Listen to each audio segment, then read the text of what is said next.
people. Mr. President, my people are under siege. I will place economic stability and confidence. To condemn this act and call for the immediate release of this minister at the Temple of Justice. Access to our money will put in the bank.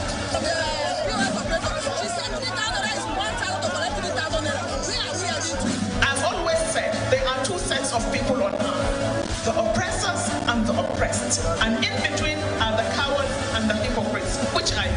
No matter how tough the challenge, how high the obstacles, we always overcome. What Nigerians need now is not about the turn thing. Who can come and salvage us from where we are?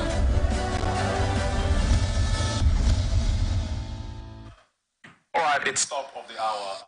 Good morning once again, and this is ATM Open Conversation. Now, ATN Open Conversation is the network's flagship political platform through which trending political news, events, and stories are discussed with stakeholders. Through these conversations, ATN uses political talks about specific issues, party system, and actor to explore hope and engender positive impacts to the society. All right, now this morning we have a lot of conversations that we will be dealing with this morning. We have this concerning November 11, Governor Diri sacks Monarch for endorsing silver. In Ondo State, we have Assembly set settlement conditions, ask Aida-Tiwa to withdraw suits.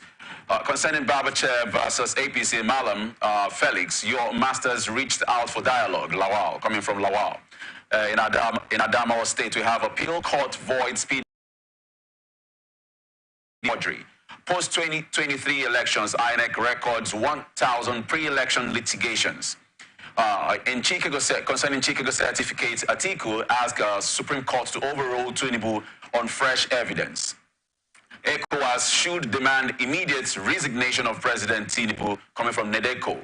And then this morning we have our guest, no other but he's already seated in the studio. He's no other but we call him the Constitution man, but not to worry. Just let's go for on a short break, and when we're back, we'll introduce him.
people are under siege. I will place economic stability and confidence. To condemn this act and call for the immediate release of this minister in the temple of God.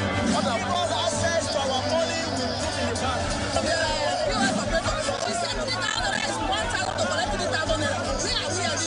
I've always said there are two sets of people on earth, the oppressors and the oppressed. And in between are the cowards and the hypocrites, which I am. No matter how tough the challenge, how high the obstacles, we always overcome. What Nigerians need now is not about the taunting. Who can come and salvage us from where we are?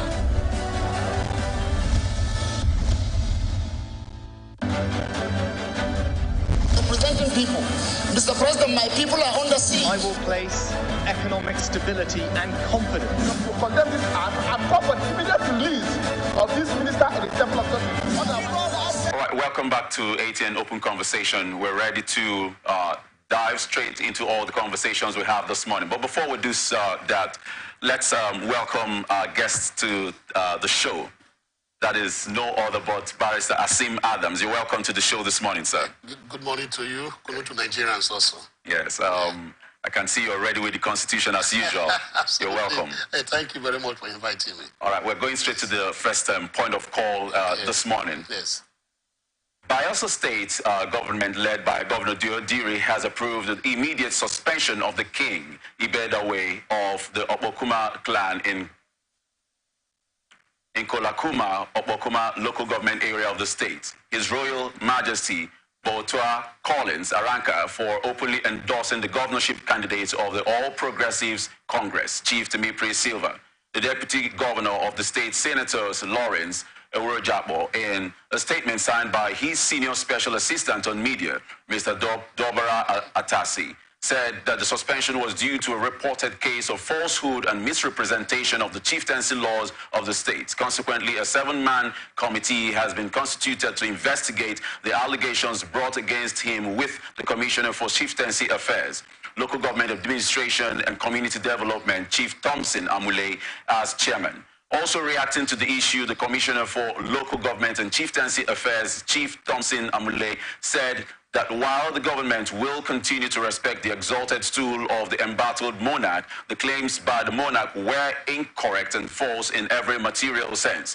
Meanwhile, the embattled monarch, King Aranka, said that the video where he was seen making the comments that his brewing crisis was doctored by the media team of the APC with the aim of creating disaffection between him and the governor, who happens to be his kinsman. This is a very funny story in its sense. The governor is kind of dismissing the monarch for publicly endorsing Temipri Silva, and okay, let's take it in bits. How do we explain this? Does the governor actually reserve the right to do this? Yes, thank you very much. Under the various laws of the chieftaincy, laws of the various states of the federation, governors, have that, rights to give the staff of office to first-class traditional rulers, and also to, let's say, discipline them by removing them or suspending them. That has really created some problems, and that has really weighed down on the traditional institutions.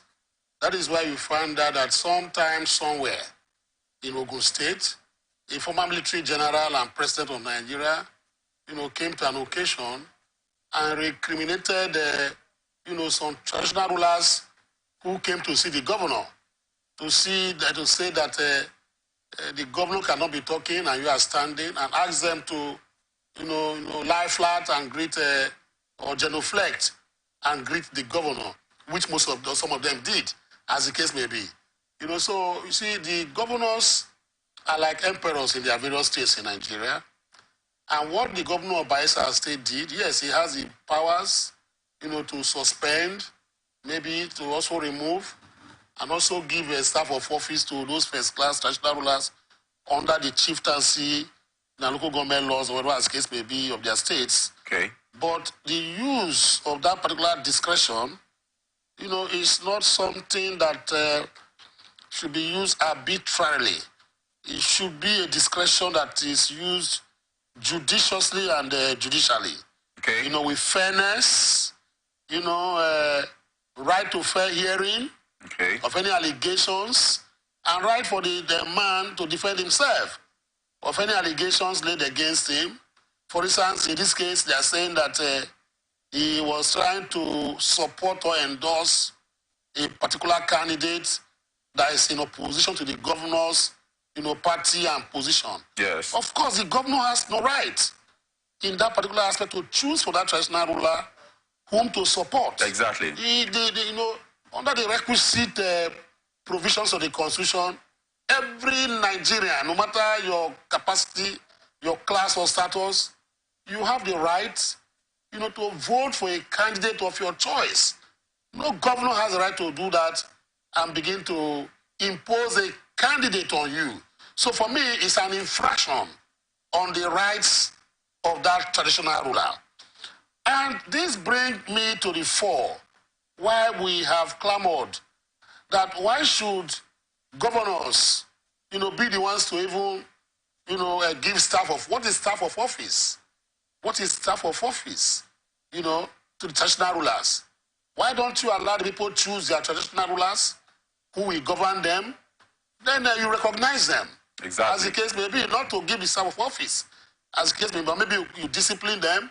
How can you, with just a wave of the hand, you remove a traditional ruler or suspend a traditional ruler that has about maybe 100,000 subjects or even up to 500,000 subjects in his domain, who already, you know, brought him to be their king? So are you saying that you have vetoed, you know, office and powers? You know, so I don't support it. I don't support it, yes. All right, so now the monarch humbly is trying to explain, or would I say deny, the fact that the claims against him is false. The traditional ruler for what? The traditional ruler did not follow the laws of Nigeria. The traditional ruler did not breach the Constitution, assuming so without conceding that he even granted the interview and said, my own candidate is a timid receiver, as the case may be.